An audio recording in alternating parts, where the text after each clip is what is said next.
Bonjour! Alors aujourd'hui, je vous propose trois choix que vous verrez juste au-dessus des jeux ou des livres que je présente. Vous avez la feuille, vous avez la gourde sculptée et vous avez le petit galet décoré. Alors prenez le temps de regarder ce qui vous appelle. Vous pouvez aussi bien choisir l'objet que le jeu ou le petit livre, les livres. On va commencer tout de suite pour le choix 1. Le choix 1, pardon, qui est le livre de la petite voix, méditation quotidienne, qui m'a été offert par ma maman il y a déjà quelques années. Pour le choix 1, quel message on a à nous transmettre? Pour ceux qui feront le choix 1, quel message on a à vous transmettre pour méditer sur ce sujet-là cette semaine? Allons-y. Réveille-toi et vis. Vis cette vie pleine et radieuse qui est ton vrai héritage. N'aie peur de rien. Tu as en toi toute sagesse, tout pouvoir, toute force et tout entendement. Arrache ces mauvaises herbes du doute, de la peur et de l'incertitude afin qu'elles ne puissent pas étouffer le beau jardin au fond de toi et que tout le meilleur puisse croître dans une liberté et une perfection véritable. Libère ce qui est à l'intérieur afin que cela se reflète à l'extérieur.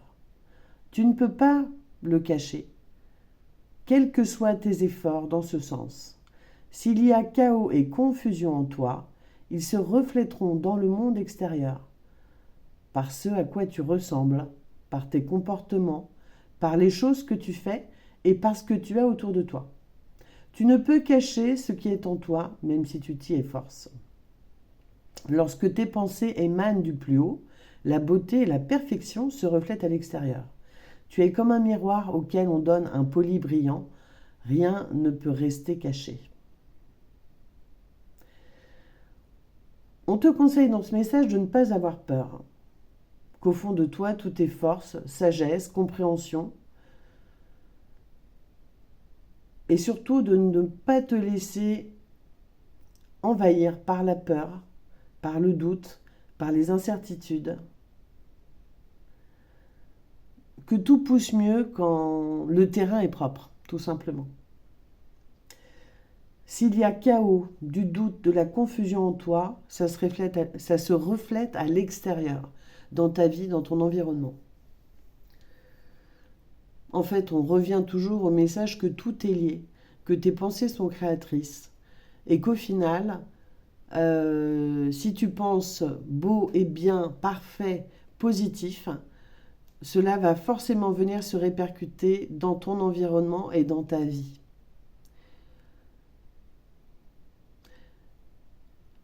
Alors peut-être pense au domaine de ta vie qui est complexe actuellement, compliqué, qui ne va peut-être pas comme tu le souhaites, parce que forcément tout ne peut pas être parfait, même si bien sûr il faut penser parfait, perfection, etc.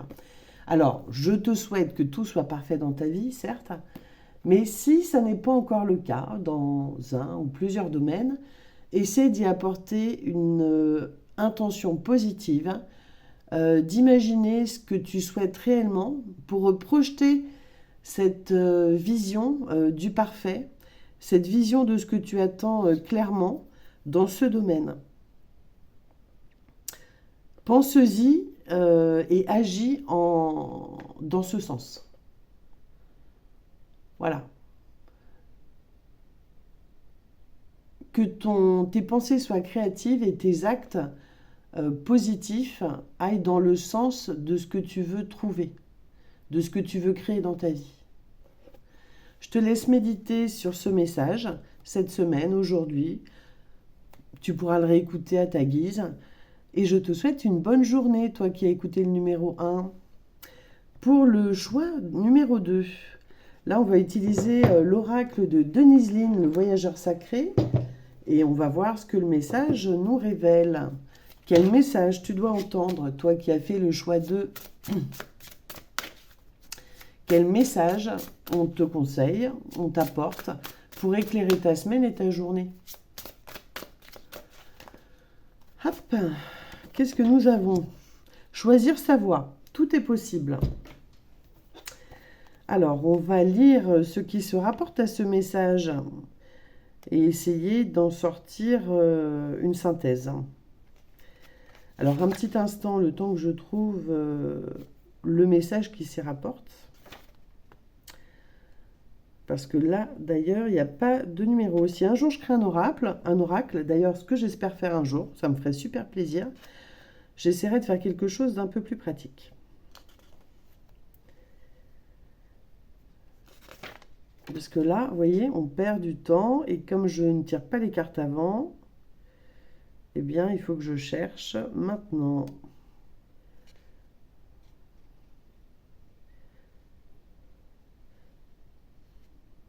Choisir sa voie. Alors, c'est parti, j'ai trouvé.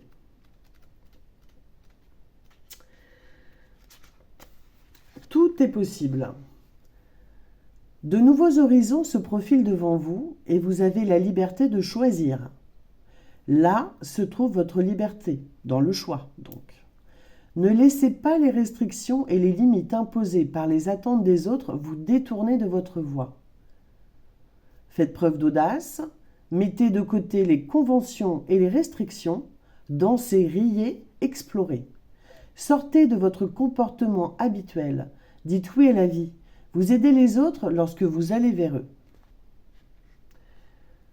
Donc là, si on interprète, on synthétise un petit peu le message,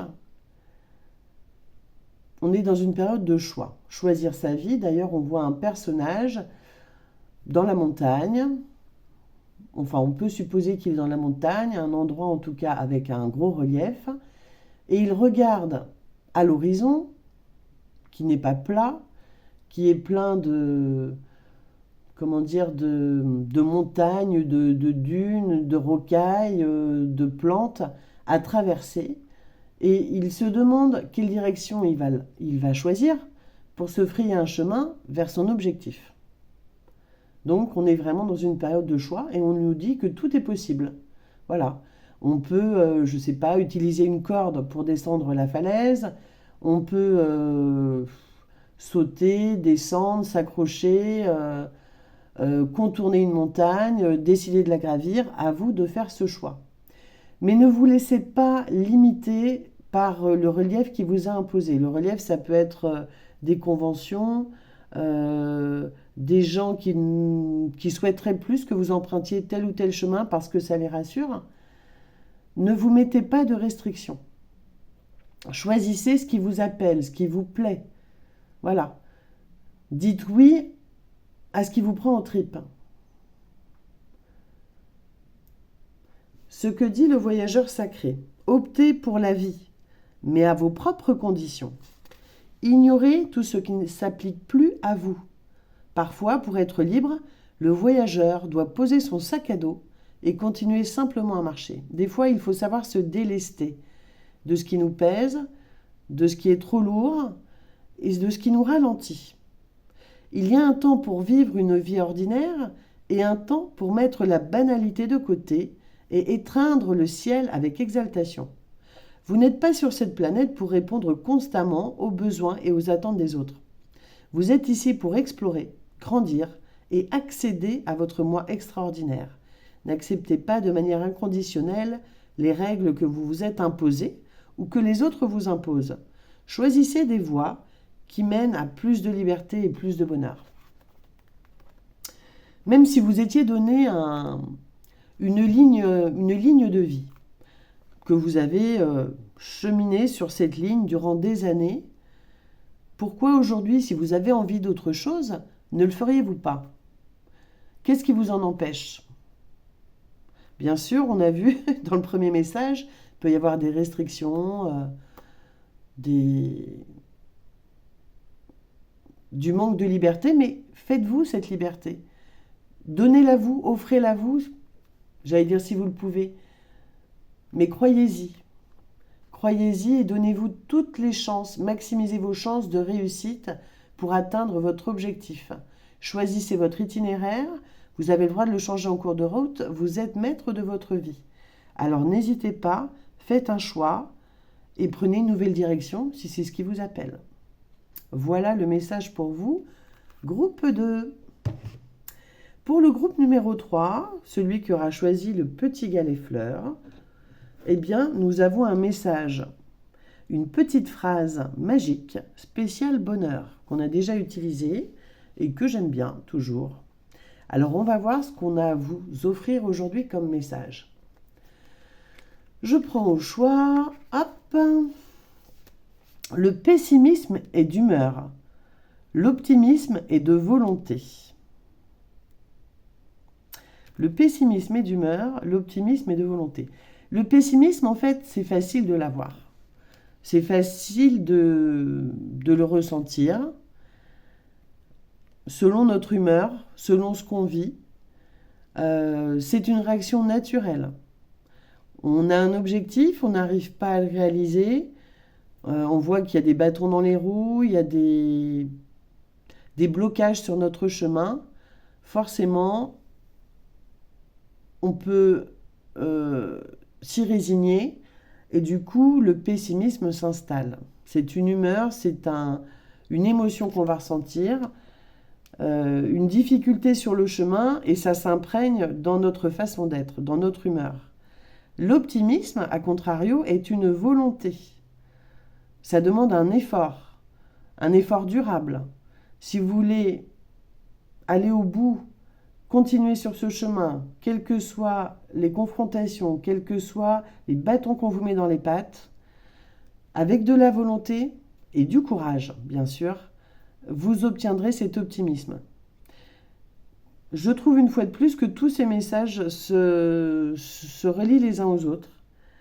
Pour atteindre votre objectif, soyez positif, pensez positivement, agir en conséquence. Ne vous laissez pas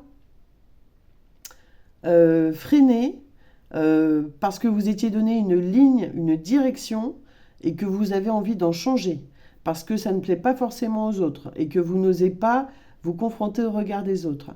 Vous souhaitez cette direction, vous souhaitez cet objectif, faites votre choix, avancez et surtout gardez l'humeur positive. Faites preuve de volonté, faites preuve de courage. Rien ne tombe du ciel, mais le ciel peut peut-être vous soutenir si vous mettez tous vos efforts à contribution pour aller dans la direction qui vous plaît, qui vous appelle et qui est peut-être tout simplement votre chemin de vie. Voilà pour vous, groupe 3 aujourd'hui. Et je rajouterai quand même le dernier message parce que je viens de le voir vite fait sur la même page. Alors on a le droit de le lire. Et c'est moi qui me donne le droit de le lire. Une vie sans difficulté est une vie sans suspense. Effectivement, moi la première, parfois je grogne, je me dis mais c'est pas possible, il y a toujours quelque chose, je ne peux pas avancer comme je veux. Mais bon, est-ce que par exemple, on va prendre un exemple, vous regardez un film à la télévision ou sur ce que vous voulez, est-ce qu'un film sans suspense, est-ce que vous avez envie d'aller au bout? Est-ce que vous avez envie de voir la fin de l'histoire? C'est couru d'avance, vous savez, ça commence, au bout d'10 minutes, tu dis ouais, bon allez, je sais qu'elle va tomber amoureuse de lui, il va se passer ça, la belle-mère, le beau-père, le truc, paf, on connaît déjà la fin. Il n'y a pas de suspense, c'est plat, c'est inintéressant. Est-ce que finalement une vie sans difficulté, donc sans suspense, vous plairait? Voilà, à méditer cette semaine. Merci à vous, groupe 3. N'hésitez pas à laisser des commentaires si ça vous a plu, si vous avez des améliorations, des conseils à me donner, n'hésitez pas non plus. Je les prendrai avec plaisir pour avancer, parce que moi aussi, vous voyez, je suis sur une nouvelle voie, un nouveau choix que j'ai fait, et j'essaie d'avancer dans ce sens. Et je suis ouverte à tout conseil, suggestions de tirage. N'hésitez pas, ça me fera plaisir, puisque je suis là pour avancer, tout comme vous. Merci beaucoup, très bonne semaine, et puis bonne méditation sur ces divers sujets. Au revoir.